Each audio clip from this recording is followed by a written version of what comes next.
Hola amigos, ¿qué tal? ¿Cómo han estado? Por mi parte, muy bien, gracias. Ustedes me imagino que también están ya saliendo de casa, por allí algunos se han vacunado, espero que todos, para que pronto podamos vernos ya directamente y no a través de estas pantallas.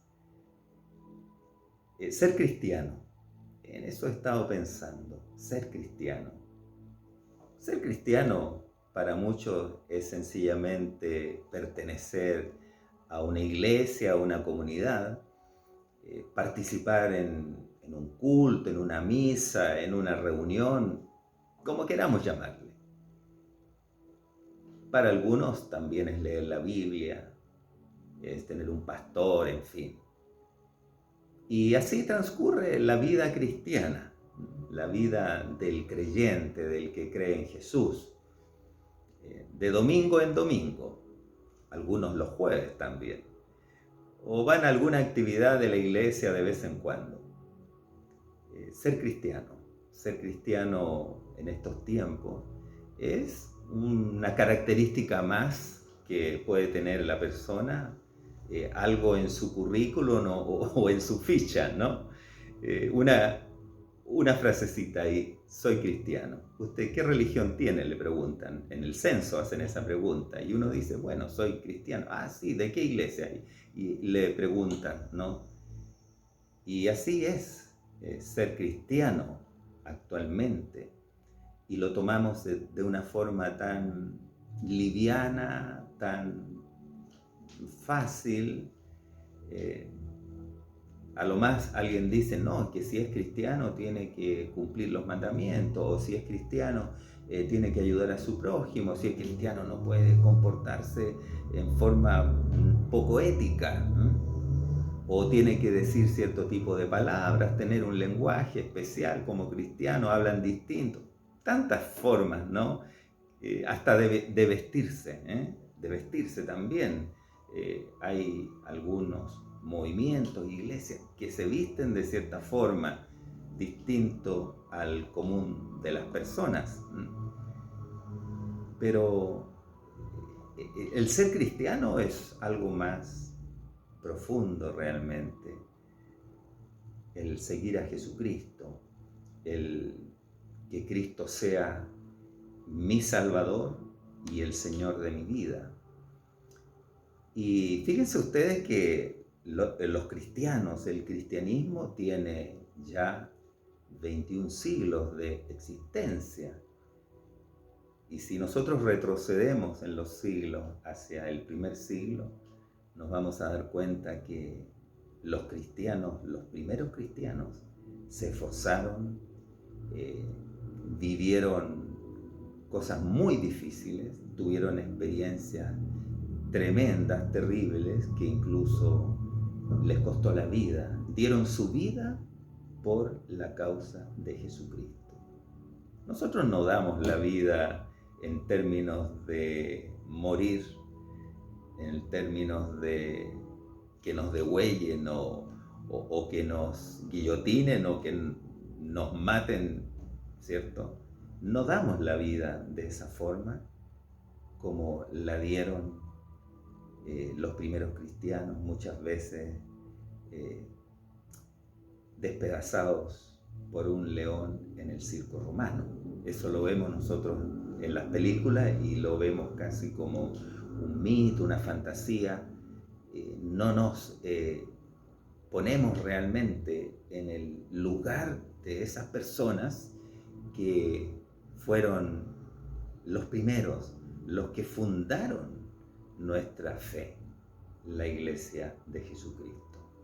Y quiero yo entonces ahora, un poco en honor a todas esas personas que nos precedieron hace tantos siglos atrás, y para que recordemos y refresquemos nosotros también la memoria y pongamos nuestro corazón en nuestra fe, en lo que hacemos, en lo que vivimos, leamos un pasaje del libro de los Hechos, aquí en el capítulo 17, hay unos subtítulos, dice El alboroto en Tesalónica, y el otro subtítulo dice Pablo y Silas en Berea. El alboroto, o sea, hubo una revuelta, una revolución, un levantamiento, un alboroto en la ciudad de Tesalónica cuando pasaron por allí el apóstol Pablo, Silas, Timoteo y otros compañeros de fe, cristianos. Pasaron por allí, hablaron en lugares públicos, en la sinagoga, en las plazas, en las calles, hablaron acerca del Evangelio de Jesucristo, el cual es el mensaje de los cristianos. Si tiene un nombre, el mensaje cristiano es Evangelio, la buena nueva. Ese es el mensaje de los cristianos, es lo que los cristianos tenemos que hablar, tenemos que decir, tenemos que contar. El Evangelio, no otra cosa, no otros libros, no otras ideas, no otras presentaciones diversas, ¿no? Sino que el Evangelio del reino de Dios. Y bueno, se produjo un alboroto en la ciudad de Tesalónica, ¿no? Y allí los tesalonicenses entonces, unos estuvieron de acuerdo con lo que Pablo planteaba y otros no estuvieron de acuerdo, y a tal punto estuvieron en desacuerdo que los quisieron meter en la cárcel, perseguir, pegarle, en fin. Una reacción violenta contra una fe. Algo que nosotros hoy no vivimos. Porque si alguien dice, soy cristiano, nadie le va a pegar por eso. Nadie lo va a perseguir. A lo más, bueno, podrán decir, pero ¿cómo se le ocurre a usted pensar de ese modo? Pero no va a ser perseguido como fueron perseguidos los primeros cristianos. Y entonces fue tal el asunto que tuvieron los hermanos que decirle a Pablo que por favor se fuera a otra ciudad para que no le pasara nada, porque amaban a Pablo, amaban al apóstol Pablo, que era un pregonero de la verdad, un pregonero de justicia, un hombre que antes había perseguido a los cristianos, pero cuando Jesús se le apareció en el camino a Damasco, ahí él se convirtió totalmente a la fe de Jesucristo, a la fe cristiana, y desde ese momento pasó a llamarse Pablo. Antes era Saulo, ahora es Pablo. De Saulo de Tarso, ahora a Pablo, apóstol de Jesucristo. Él se considera un apóstol de Jesucristo, ya que Judas había sido fuera, ¿no es cierto?, porque Judas se ahorcó y vendió al Señor. Entonces los 12 apóstoles quedaron 11, pero ese cargo, ese puesto, lo viene a ocupar espiritualmente el apóstol Pablo. Sí, es cierto que los apóstoles también se reunieron antes de conocer a Pablo y escogieron a Matías, ¿eh? Pero en realidad el apóstol Pablo fue el más notorio que Matías, y fue el apóstol, dice, de los gentiles, o sea, de las gentes, de los que no son judíos. Y tengo que decirles que los principales enemigos del apóstol Pablo eran precisamente los judíos, qué increíble, de su propio pueblo. Los judíos consideraban que este mensaje era falso, el mensaje de Jesucristo, el mensaje del Evangelio, y que Pablo era un traidor que ahora estaba predicando un mensaje falso, que Cristo no era el Mesías. Ellos esperaban a otro Mesías, que el Mesías, bueno, los judíos todavía lo están esperando, salvo los judíos mesiánicos, que son los judíos que se han convertido a Jesucristo.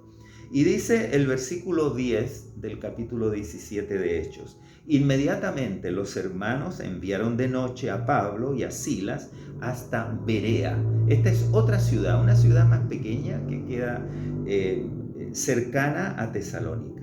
Y ellos, habiendo llegado, entraron en la sinagoga de los judíos. Ustedes dirán, pero ¿cómo si los judíos lo perseguían? No, lo que sucede es que el apóstol Pablo siempre, cuando llegaba a una ciudad a predicar el Evangelio, él se dirigía a la sinagoga. Y luego bueno, algunos le creían, otros no, y luego predicaba ya en un espacio público que podía ser una plaza u otro lugar donde se reunía la gente a presentar ideas, a presentar actos de magia o religiosos o artísticos, en fin, un lugar público. Allí entonces Pablo lo hacía. ¿Por qué no lo hacía primero en un lugar público y después en una sinagoga? Porque si lo hubiese hecho primero en un lugar público y luego en una sinagoga, la sinagoga probablemente no lo recibiría porque ya estarían enterados del mensaje tan impactante que tenía el apóstol Pablo, porque era impactante que alguien, un judío, que Pablo era judío, viniese diciendo: ya el Mesías vino y lo crucificamos, lo matamos. Cristo murió por nosotros. Él es el Cordero de Dios que quita el pecado del mundo. Ya no es necesario matar un corderito, ya no es necesario sacrificar un animal para recibir el perdón, porque hay uno que es mejor que un cordero, que es el Cordero de Dios que quita el pecado del mundo, Jesucristo, que dio su vida por nosotros, y por medio de él tenemos el perdón de nuestros pecados. Ese es el mensaje que el apóstol venía dando, y lo daba siempre primero en la sinagoga. La sinagoga era el lugar donde se reunían los judíos, y todavía se reúnen en sinagogas. Equivale a, como se dice ahora, un templo, una iglesia.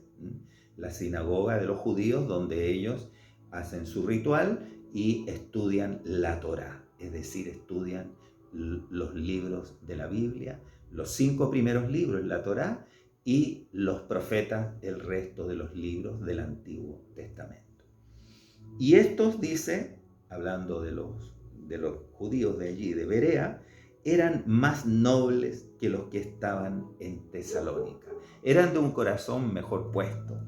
Eran quizás también un poco más cultos, porque dice, eran más nobles que los que estaban en Tesalónica, pues recibieron la palabra con toda solicitud. O sea, fueron abiertos, recibieron la palabra. Eso no significa que la hayan creído de inmediato, la recibieron con solicitud, fueron caballerosos, diríamos en este tiempo, ya, con Pablo, y lo escucharon lo que él tenía que decir. Escudriñando, dice, cada día las escrituras para ver si estas cosas eran así. Mire qué interesante. Ellos fueron solícitos en escuchar el mensaje del Evangelio, y además escudriñaban, o sea, examinaban, así como se escudriñan los cielos, los astrónomos miran las estrellas, todo lo más pequeñito, así también escudriñar las escrituras, cada palabra, cada frase, cada hecho, entenderlo bien y sacar una conclusión racional, una conclusión correcta, escudriñando cada día las escrituras para ver si estas cosas eran así. O sea, no creían a buenas y primeras lo que un extranjero o una persona que venía llegando recién les dijera. Y a nosotros a veces, ¿no es cierto?, también nos visitan personas, golpean a nuestra puerta, nos hablan de determinada forma de creencia, nos cuentan su postura. Entonces también nosotros podemos ser solícitos, gentiles, escucharlo y luego escudriñar las escrituras. O sea, examinar la Biblia, si lo que me está diciendo esa persona está conforme a lo que dice la Biblia. No creer de buenas a primeras todo lo que me dicen, ni tampoco rechazarlo porque sí, por prejuicio, por pensar de que no, yo tengo la razón y todos los demás están equivocados. No, no, no, ¿cierto? Qué buena la actitud que tuvieron los de Berea, estos de la sinagoga allí en Berea. Así que creyeron, dice, muchos de ellos, y mujeres griegas de distinción, y no pocos hombres. O sea, una buena cantidad de varones y también mujeres griegas distinguidas, seguramente cultas y quizás con una posición económica, o mujeres importantes dentro de la ciudad de Berea. Y creyeron estas mujeres griegas, creyeron en el mensaje de Pablo, en el mensaje del Evangelio. Cuando los judíos de Tesalónica, o sea, de la otra ciudad de donde venían arrancando Pablo y sus amigos, supieron que también en Berea era anunciada la palabra de Dios por Pablo, fueron allá, mire, fueron allá y también alborotaron a las multitudes. Vinieron a molestar y a alborotar, a producir problemas para que nadie creyera a Pablo, para que nadie lo siguiera. Pero inmediatamente los hermanos enviaron a Pablo que fuese hacia el mar, y Silas y Timoteo se quedaron allí. Sus compañeros Silas y Timoteo, un hombre más joven, se quedaron allí en Berea, pero ya luego Pablo le dice que venga, ¿cierto? Porque él está ahora en otra ciudad, está en Atenas, Grecia. Y los que se habían encargado de conducir a Pablo le llevaron a Atenas. Y habiendo recibido orden para Silas y Timoteo de que viniesen a él lo más pronto que pudiesen, salieron. Yo les invito a que ustedes continúen leyendo este capítulo, que es muy entretenido, porque vemos después cómo Pablo en Atenas le predica a los filósofos griegos, y eso es tremendo, emocionante, es algo que realmente llega al corazón el ver la valentía, el entusiasmo, la confianza en Dios y el poder que acompañaba a Pablo, a Silas, a Timoteo y a todos estos hombres, estos apóstoles del Señor, que fueron los que cimentaron la iglesia de hoy, son los que cimentaron el cristianismo al cual usted probablemente pertenece, y yo también, somos cristianos, y descendemos, ¿no es cierto?, espiritualmente de aquellos hombres y mujeres que dieron su vida por la fe cristiana. Debemos estar agradecidos de ellos, pero principalmente de Dios, porque tenemos unos ancestros espirituales tan valientes, tan hermosos en cuanto a sus virtudes. Y bueno, tenemos que también nosotros hacer honor a ello y poner nuestra cuota en estos tiempos difíciles, en que hay mucha gente que no cree en Dios, o mucha gente que se ha alejado de la fe cristiana por diversas razones. Personas también que no dan buen testimonio del cristianismo. Entonces nosotros tenemos que hacer nuestro trabajo de evangelizar, de ayudar a nuestros prójimos, de servir al necesitado, de ir tras aquel que está sufriendo y presentarle el mensaje de esperanza del Evangelio de Jesús. Espero que el Señor le esté bendiciendo en su vida y fortaleciendo en su fe y animando a compartir con otros también la palabra del Señor, que por supuesto es palabra de vida. Que el Señor le bendiga. Nos vemos en una próxima oportunidad.